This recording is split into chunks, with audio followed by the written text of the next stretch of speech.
Olá, boa noite. Donald Trump diz que objetivos da guerra contra o Irã estão próximos de serem atingidos. No Brasil, o setor aéreo alerta que aumento de mais de 50% no querosene de aviação vai gerar consequências severas. Um dia para entrar para a história. NASA lança a primeira missão tripulada à Lua em 50 anos. E os gols da noite pelo Campeonato Brasileiro. Fluminense vence o Corinthians e assume a vice-liderança da competição. Agora, no Jornal da Record. Oferecimento Bradesco. Chama o Pix com crédito para parcelar suas compras. Nós começamos esta edição do Jornal da Record com o pronunciamento que o presidente Donald Trump fez agora há pouco sobre a guerra no Irã. Matias Brotero acompanhou diretamente na Casa Branca. Boa noite, Matias. Boa noite, Cris. Foi um discurso de menos de 20 minutos aqui na Casa Branca. O presidente Donald Trump afirmou que os Estados Unidos estão muito perto de atingir os objetivos na guerra contra o Irã. O presidente deu detalhes sobre os próximos passos e disse que pretende intensificar os ataques nas próximas 2 ou 3 semanas. Trump ameaçou atacar infraestruturas essenciais, como usinas de energia e instalações de petróleo, caso não haja um acordo. Ele afirmou que as forças americanas já destruíram a marinha, a indústria de mísseis e a força aérea iraniana. O presidente também disse que a mudança de regime nunca foi um objetivo oficial, mas sugeriu que isso acabou acontecendo após a morte de líderes do país. Mesmo assim, Trump defendeu a continuidade das conversas diplomáticas. Ele reiterou que os Estados Unidos não dependem do petróleo que passa pelo Estreito de Hormuz e defendeu que outros países protejam a rota ou busquem alternativas, inclusive comprando combustível americano. Segundo Trump, após o fim do conflito, a circulação no estreito deve ser normalizada, assim como os preços, hoje impactados pela guerra. Cris. Obrigada, Matias. Mais cedo, Donald Trump disse que os Estados Unidos podem deixar a OTAN, a aliança militar do Ocidente. O presidente americano também revelou um pedido de cessar-fogo dos iranianos, que negaram a informação. Donald Trump usou as redes sociais para declarar que o presidente do Irã pediu um cessar-fogo aos Estados Unidos. O republicano escreveu que só vai considerar encerrar os ataques quando o Estreito de Hormuz estiver livre. Até lá, o exército americano vai bombardear o Irã até a destruição. O governo iraniano negou a informação por meio da TV estatal. O chanceler do Irã também rejeitou o discurso de que os dois países estão negociando um acordo. Trocamos mensagens por meio de intermediários, mas só haverá uma discussão pelo fim da guerra quando sentarmos frente a frente, destacou Abbas Araghchi. Donald Trump também fez ameaças à OTAN nesta quarta-feira. Em entrevista à imprensa americana, o presidente declarou que considera deixar a aliança militar liderada pelos Estados Unidos e países europeus e voltou a chamar a organização de tigre de papel. O chefe da diplomacia americana reforçou o discurso. Segundo Marco Rubio, a relação entre os parceiros precisa ser repensada. Apesar das alegações de Trump, a retirada dos Estados Unidos da aliança militar não deve ser tão simples. Uma lei aprovada pelo Congresso em 2023 deixa claro que o presidente não pode suspender ou rescindir o tratado sem o apoio de 2/3 do Senado. O exército americano apresentou a Donald Trump um plano militar para apreender quase 450 quilos de urânio altamente enriquecido no Irã. A operação de altíssimo risco prevê a entrada de tropas e equipamentos pesados em território iraniano.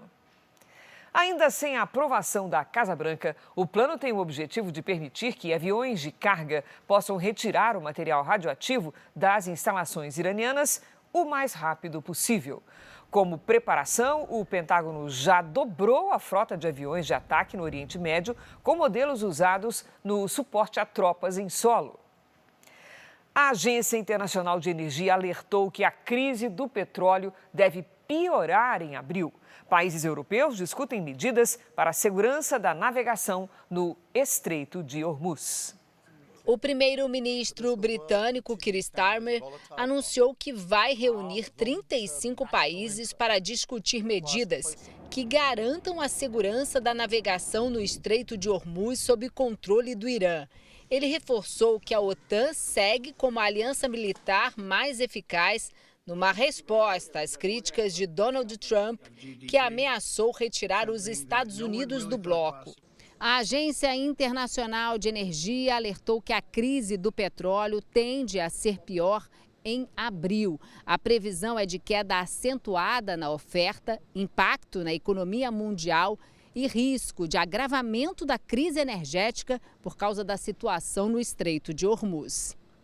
Em viagem ao Japão, o presidente da França, Emmanuel Macron, e a primeira-ministra, Sanay Takaichi, defenderam a reabertura da passagem e chamaram a atenção a repetir o gesto de um personagem da cultura pop para demonstrar força diante da crise. O Irã lançou uma das maiores ondas de ataque contra Israel desde o início do conflito no Oriente Médio. Sirenes, correria e interceptações de mísseis lançados pelo Irã. Somente hoje foram pelo menos 10 ataques. O regime iraniano aposta no uso de bombas que espalham fragmentos explosivos em áreas densamente povoadas, como é o caso de Tel Aviv. Por causa dessa ameaça, não há perspectiva de flexibilização das restrições impostas pelas autoridades. Aqui, um desses fragmentos caiu no meio da rua. Em Bnei Brak, na região central do país, pelo menos 16 pessoas ficaram feridas. Uma menina de 11 anos foi internada em estado grave. O Irã divulgou imagens de drones lançados contra bases americanas no Oriente Médio. Os Houthis do Iêmen e o grupo terrorista Hezbollah também voltaram a atacar Israel. Em resposta, Israel lançou uma nova ofensiva contra o Líbano. Autoridades anunciaram que um comandante do Hezbollah foi morto em Beirute. Em pronunciamento, o premier Benjamin Netanyahu disse que Israel está criando novas alianças com países do Oriente Médio para combater o Irã. E os reflexos da guerra no Oriente Médio já começam a afetar o setor aéreo no Japão.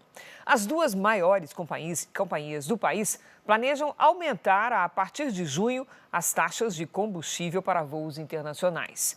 Os detalhes com a correspondente Silvia Kikuchi. Boa tarde para você, Silvia. Oi, Cris. Boa noite a todos aí no Brasil. O clima de instabilidade já tem impacto direto no bolso de quem pretende viajar no Japão. As companhias aéreas planejam elevar as taxas de combustível nos voos internacionais para passagens emitidas a partir de junho. Pelas estimativas divulgadas por aqui, nas rotas entre o Japão e a América do Norte ou a Europa, a sobretaxa deve passar de R$ 1.700. Essa cobrança é feita à parte do preço da passagem e no Japão costuma ser revista a cada 2 meses, com base no valor do querosene de aviação e também na cotação do iene. O receio agora é que esse encarecimento acabe freando a procura por viagens internacionais, especialmente às vésperas das férias de verão. Cris. Obrigada, Silvia. Esse impacto deve ser sentido bem antes aqui no Brasil. Com a alta internacional do petróleo, a Petrobras anunciou nesta terça-feira uma alta de mais de 50% no preço do querosene de aviação. O reajuste foi impactado pelos aumentos sucessivos no preço internacional do petróleo. O aumento de quase 55% em abril é consequência da escalada dos conflitos no Oriente Médio, envolvendo o Irã. A Petrobras anunciou que as distribuidoras que atendem à aviação comercial poderão pagar 18% de aumento em abril. O restante poderá ser parcelado em até 6 vezes. O setor de transporte, sempre que tem um choque de preços, seja no rodoviário, seja no aéreo ou qualquer outro modal, esse choque acaba sendo transmitido para outros preços, acaba contaminando preços de bens e serviços de uma forma relativamente rápida. O consumidor deve sentir o impacto no bolso. O combustível representa, em média, de 30% a 35% das despesas operacionais de uma companhia aérea.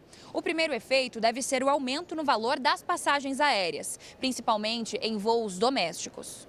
Quando o custo dessa magnitude sobe, a companhia ela tem basicamente 3 caminhos: absorver, reduzir o custo em outras áreas, né, dentro da própria empresa, outros custos operacionais, ou repassar isso para o consumidor final, para o cliente.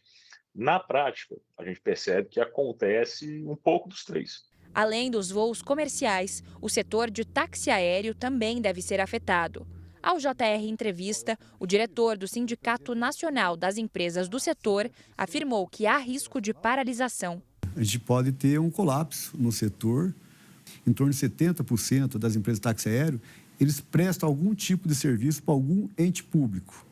Esses contratos, eles são hoje alinhados e reequilibrados os preços pelo indexador, IGPM ou outro indexador. Não prevê um aumento desse no combustível. A notícia pode gerar correria para garantir passagens aéreas, mas o aumento na procura também faz os preços subirem. Acaba sendo um falso cenário onde você parece que vai economizar, mas de certa forma pode não acontecer. O Ministério de Portos e Aeroportos enviou ao Ministério da Fazenda uma proposta com medidas para reduzir a pressão sobre o setor aéreo. Entre as sugestões estão a redução temporária de tributos sobre o querosene de aviação, a diminuição do IOF para as empresas aéreas e a redução do imposto de renda em operações de leasing de aeronaves. O governo federal e os estados chegaram a um acordo para enfrentar a alta do diesel. Pelo menos 23 estados estão dispostos a bancar parte do custo de importação do óleo diesel. A medida chega em um momento de instabilidade no cenário global. E o Brasil ainda importa 30% do diesel consumido no país. O acordo anunciado pelo governo federal prevê um subsídio de R$ 1,20 por litro para importação de óleo diesel. 60 centavos serão custeados pela União e os outros 60 pelos estados. São Paulo está disposto a abrir mão de receita para colaborar com esse esforço nacional aí de contenção de preço e garantia de produto. Eu acho que isso é mais importante. Nesses 2 meses, esse adicional de 1,20, né, ele vai custar cerca de 3,5 a 4 bilhões de reais, a depender do volume que foi importado na prática. A proposta deve ser regulamentada na semana que vem e vai valer por até 2 meses. Com o diesel mais caro, o custo do frete sobe e o aumento é repassado ao consumidor. A aposta é que a subvenção ajude a amenizar esse impacto, pelo menos no curto prazo. Eu gastava em média 4.800 para chegar em Goiânia, agora eu vou passar de 6.000 agora. Eu estou vendo só o diesel subir e o frete lá vai a mesma coisa, não sobe quase nada. Isso aí vai ficando difícil para a gente, sabe? O presidente Lula disse que os responsáveis por aumentos abusivos nos combustíveis têm de ser presos. A declaração foi dada em entrevista exclusiva à TV Cidade, afiliada da Record no Ceará. Então nós estamos com a Polícia Federal, estamos com todos os PROCON dos estados, tudo fiscalizando, porque nós vamos ter que colocar alguém na cadeia. Essa fiscalização está ativa. Está ativa. O presidente Lula também disse que a composição do Senado Federal vai ser estratégica caso ele seja reeleito. O senador com mandato de 8 anos, ele pensa que é Deus. E ele pode criar muito problema se você não tiver uma base de sustentação dentro do Senado. E o Senado confirmou o recebimento da indicação do atual advogado-geral da União, Jorge Messias, para uma vaga no Supremo Tribunal Federal. Assunto para Gabriela Milanese, ao vivo de Brasília. Oi, Gabi, boa noite. Quais são os próximos passos? Oi, Cris. Boa noite para você, muito boa noite para quem nos acompanha. Olha, depois de passar por sabatina na Comissão de Constituição e Justiça, a CCJ do Senado, Jorge Messias precisa da aprovação em plenário de pelo menos 41 dos 81 senadores. E essa votação será feita de forma secreta. O atual advogado-geral da União foi anunciado pelo presidente Lula para a vaga deixada pelo ministro Luiz Roberto Barroso há mais de 4 meses. Mas a indicação só foi formalizada nesta quarta-feira. Messias já faz articulações no Congresso desde o ano passado e deve intensificar essa agenda com parlamentares nos próximos dias. Em carta enviada aos senadores junto com a mensagem presidencial, Jorge Messias afirma que acredita firmemente que o fortalecimento das instituições, o respeito às leis e o diálogo entre os poderes são os pilares da democracia e da harmonia institucional. E que tem absoluta consciência de que o cargo de ministro do Supremo Tribunal Federal exige distanciamento institucional, serenidade decisória e respeito absoluto à separação dos poderes. O indicado ao STF também destaca que, abre aspas, meu compromisso, se aprovado por esta Casa, é o de exercer a jurisdição constitucional com independência, imparcialidade e fidelidade à Constituição e à observância da Lei Orgânica da Magistratura Nacional, guiado pelos valores que me formam: a fé, a família, o trabalho, a ética no serviço público, a justiça e o amor ao Brasil, fecha aspas. Mas o governo ainda teme que o presidente do Senado, Davi Alcolumbre, mude um pouco essa estratégia, já que a indicação de Alcolumbre, ou pelo menos a preferência dele, é pelo também senador Rodrigo Pacheco. Então, nos bastidores, a tendência é que Alcolumbre deixe essa votação para depois das eleições. Cris. Obrigada, Gabi. O senador Rodrigo Pacheco se filiou ao PSB. O movimento é mais um passo na aproximação entre Pacheco e o presidente Lula, que tenta, há alguns meses, convencer o senador a concorrer ao governo de Minas Gerais. Pacheco tem se mostrado mais aberto à ideia de mudanças de partido e é mais uma sinalização desta abertura. A cerimônia na sede da Legenda, em Brasília, contou com a presença do vice-presidente Geraldo Alckmin e do prefeito de Recife e presidente do PSB, João Campos. A primeira mulher a assumir a função de general na história do Exército Brasileiro tomou posse nesta quarta-feira. A médica Cláudia Lima Guzmão Cacho assume a direção do Hospital Militar de Área de Brasília. A escolha dos oficiais generais é feita pelo alto comando do Exército, com base em critérios como tempo de serviço, mérito profissional e desempenho em funções de comando.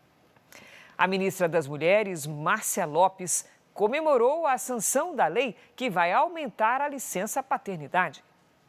Isso é importante porque o pai passa a ter presença e possibilidade de acompanhar esses primeiros dias que são tão importantes, tão significativos do ponto de vista do cuidado, do apoio, da partilha e da responsabilidade. É uma responsabilidade do pai e da mãe. E aí, claro, que as mulheres vão se sentindo também cada vez mais atendidas nos seus direitos, seja para que na sua licença maternidade ela tenha esse apoio, para que ela também seja sempre muito respeitada enquanto mulher, enquanto mãe, assim como o pai tem essa responsabilidade. A Polícia Federal deflagrou nesta quarta-feira a segunda fase da operação contra suspeitos de vazar dados de ministros do Supremo Tribunal Federal. Vamos ao vivo com o repórter Leonardo Aque ao Rio de Janeiro e ele traz as informações para a gente. Oi, Léo, boa noite. Oi, Cris, boa noite para você, boa noite a todos. Os agentes foram às ruas cumprir os mandados aqui no Rio e também em São Paulo. O principal alvo é o empresário Marcelo Paes Fernandes Conde, de 65 anos, filho do ex-prefeito do Rio, Luiz Paulo Conde. Ele é suspeito de encomendar dados fiscais de ministros do STF e seus familiares, inclusive informações de Viviane Barsi, esposa do ministro Alexandre de Moraes. Agora, segundo as investigações, Conde pagou R$ 4.500 para ter acesso a informações de quase 2.000 contribuintes, entre eles autoridades do TCU, parlamentares, ex-senadores e empresários. O empresário não foi encontrado e é considerado foragido da Justiça. Cris. Obrigada, Léo. O secretário de Segurança Pública de São Paulo confirmou nesta quarta-feira, em entrevista à Record News, que encaminhou o pedido para que o tenente-coronel Geraldo Neto, preso por suspeita de feminicídio da esposa Gisele Alves Santana, soldado da PM, perca a patente e deixe de ser considerado oficial da Polícia Militar. Ontem ainda eu assinei para o Conselho de Justificativa da Polícia Militar pedindo uma instauração de um processo para tirar a condição dele de oficial. Ele é indigno ao oficialato. E ontem eu fiz esse documento e mandei para a Polícia Militar. Agora vai ser três coronéis com patente superior a dele que vão julgar o caso e vão decidir.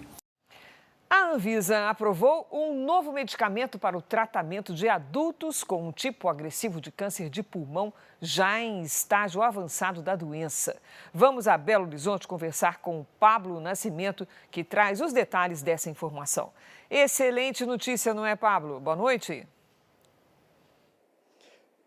Com certeza, Cris. Boa noite também para você que acompanha o Jornal da Record. O medicamento Serplulimab deve ser utilizado com outros 2 quimioterápicos já conhecidos, tá? O primeiro deles é a carboplatina e o segundo o etoposídeo. Essa combinação mostrou resultados positivos com aumento do tempo de sobrevida dos pacientes. Esse tipo de câncer de pulmão tem crescimento rápido e grande chance de espalhamento pelo corpo. É uma das formas mais agressivas da doença e está associada ao tabagismo em cerca de 80% dos casos. Aqui no Brasil, o câncer de pulmão é o terceiro mais comum entre os homens e o quarto entre as mulheres. Então, essa resolução da Anvisa traz uma nova opção de tratamento, de uma análise clínica para melhorar o prognóstico dos pacientes com a doença. Cris? Certamente. Obrigada, Pablo. Um dia histórico para a ciência aeroespacial. A NASA lançou agora à noite a missão Artemis II, que fará testes de segurança e tecnologia ao redor da Lua. O lançamento, que aconteceu no Centro Espacial Kennedy, no estado da Flórida, nos Estados Unidos, foi acompanhado por milhares de pessoas ao redor do mundo. Essa é a primeira missão tripulada que vai até a Lua desde o fim do programa Apollo, nos anos 70. O foguete e a cápsula Orion já haviam sido testados sem tripulação em 2022. Depois da decolagem, a Orion e seu estágio superior entraram em órbita ao redor da Terra, quando a tripulação, formada por 4 astronautas, deve checar os sistemas da nave. O sobrevoo na Lua deve acontecer na próxima segunda-feira. Os testes ao redor da Lua incluem suporte de vida, comunicações, navegação e controle manual da cápsula. No futebol, o Fluminense venceu o Corinthians e assumiu a vice-liderança do Brasileirão. A Karen Meneguin conta pra gente como é que foi o jogo. Boa noite, Karen. Boa noite, Cris. Só deu Fluminense aqui no Maracanã. O Corinthians começou bem o jogo, até sofrer um apagão após o golaço do John Kennedy, que recebeu do Kevin Senna e colocou a bola na rede. Depois, Hércules estava bem posicionado, aproveitou o rebote e fez o segundo do time carioca. Castilho entrou no lugar do John Kennedy e fez o terceiro do Flu. No finalzinho do jogo, o Corinthians diminuiu com o André. Com a vitória, o Fluminense alcançou 19 pontos. Já o Corinthians está a 6 jogos sem vencer no Brasileirão. Cris. Obrigada, Karen. Internacional e São Paulo empataram em Porto Alegre. O Bruno Piscinato conta como é que foi a partida. Boa noite, Bruno.